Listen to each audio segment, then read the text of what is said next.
Disney movies have evolved a lot over time, and they can actually be broken up into different eras. I'm going to go all the way back to the very beginning and break down all the eras, what years they took place, and which movies are in each of them. First up, we have the Golden Age, which was from 1937 to 1942. This was Disney's first time making full-length feature films. They were expensive, they were ambitious, but they changed the animated movie game forever.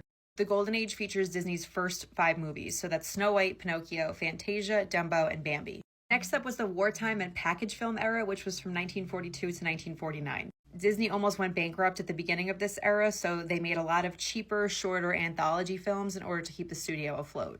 This era featured Saludos Amigos, The Three Caballeros, Make Mine Music, Fun and Fancy Free, Melody Time, and The Adventures of Ichabod and Mr. Toad. The Silver Age from 1950 to 1967 is when Disney made a comeback. But they still stuck to simpler animation, and a lot of these movies are the classic fairy tales and a lot of the ones that we remember as kids. This one has Cinderella, Alice in Wonderland, Peter Pan, Lady and the Tramp, Sleeping Beauty, 101 Dalmatians, The Sword in the Stone, and The Jungle Book. Jungle Book was actually the last movie that Walt Disney actually worked on before he died, so that gets us into the Bronze Era, aka the Dark Era, which was after Walt's death. This era was from 1970 to 1988. A lot of these movies had a darker feel to them. They might be a little bit more emotional and sad, and they were also a little bit weirder. This is the Aristocats, Robin Hood, The Many Adventures of Winnie the Pooh, The Rescuers, The Fox and the Hound, The Black Cauldron, The Great Mouse Detective, and Oliver and Company. Next up is one of the biggest eras of all, the Disney Renaissance era from 1989 to 1999. This is when a lot of their movies became more musical focused. Amazing animation, amazing storytelling. This era is a favorite among a lot of Disney fans.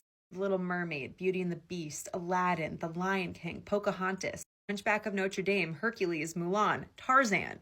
And this is when we get into the post-Renaissance era, which was kind of when they started mixing some of the animations. This era was from 2000 to 2009.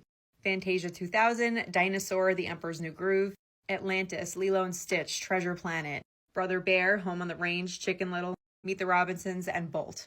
Next, we have the Revival era, which is from 2010 until today. Even though The Princess and the Frog came out in December of 2009, it's considered part of the Revival era for whatever reason. So this is modern Disney. This is what a lot of today's kids are growing up on, even though I think a lot of them should be raised in the classics just as well. So this is The Princess and the Frog, Tangled, Wreck-It Ralph, Frozen, Big Hero 6, Zootopia, Moana, Encanto, Wish, Raya and the Last Dragon. I definitely might be forgetting some, but it gets kind of tricky, confusing Pixar with Disney. So there's a breakdown of all the eras. I'm currently rewatching every animated Disney movie in chronological order. If you're interested, check out the other videos on my page. Follow along. I'm going to be posting more every couple days.